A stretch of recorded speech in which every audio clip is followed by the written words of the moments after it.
Once it was done, I felt like it was pretty okay. Hi, Jack. Hey. Hi. How are you? Good. Thanks. And you too? I saw you today out in the crowd, actually. I saw you on the stage. Yeah. We saw each other already. Yeah, I read in an older interview that you gave a few years ago that you had sometimes on tour bad dreams. Oh, yeah. Did you have this in the period while making this album as well? No, it's never from recording an album or writing it. It's always just the weirdness that comes when I decide to play out live, you know. And it's not always a negative thing, but it's sometimes just a strange thing of having that much energy coming towards you. You know, when you're playing the songs and you see all those eyes on you at the night, or when you do interviews like this. You're going to contribute to my bad dreams tonight. No, I'm just kidding. But no, it's sometimes, after a certain amount of time, it builds up to a point where I start to see things coming towards me in the dreams, and then I know it's kind of time to take a little break again. Where, do you think dreams have meaning in general? Oh yeah, I mean I think if you can interpret them, I think dreams, you know, I mean they're specific to all of our own unique little idiosyncrasies and everything. So it kind of takes, I don't think you can interpret them always on that level of like those little books you can buy where you can just look and say, okay, if I had peanut butter in my dream, what does that mean? Because I think peanut butter means something different to everybody. But this was about drowning, so, or was it about drowning? Oh, I don't know. Was that the dream in there? I think so. But oh, really? I haven't really had a drowning dream before. I had a dream one time that the water was coming up. Maybe that was the one. And the level was rising. We were playing a show and we were on the beach and the tide kept coming up and then it started kind of getting higher and higher around us. That was a weird dream. But my guitar only had, instead of having strings, it had wine bottle corks everywhere. And I was supposed to push certain wine bottle corks to make chords. And it was really confusing to try to figure out. I couldn't do it. So. But have you always been sensitive for pressure, in a way? For what? For pressure? Oh, pressure. I guess so. I think just as much as the next human.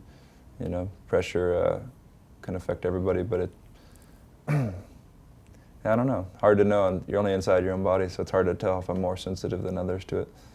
But I feel like not too bad because it's kind of a lot of pressure just to get up and play the songs in front of people, you know.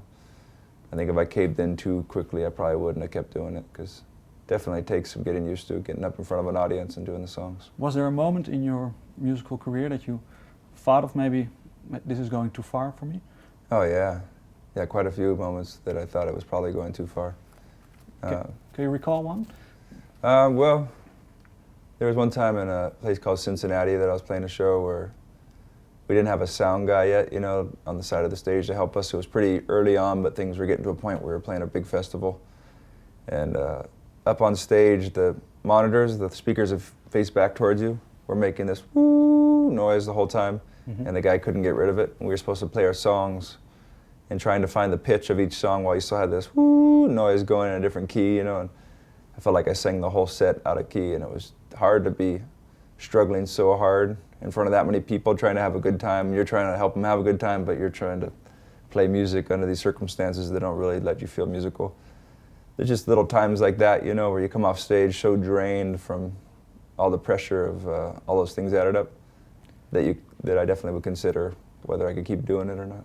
But was it more for you on a personal level that the things weren't perfect as you wanted it, or was it more because of the audience was witnessing it that you?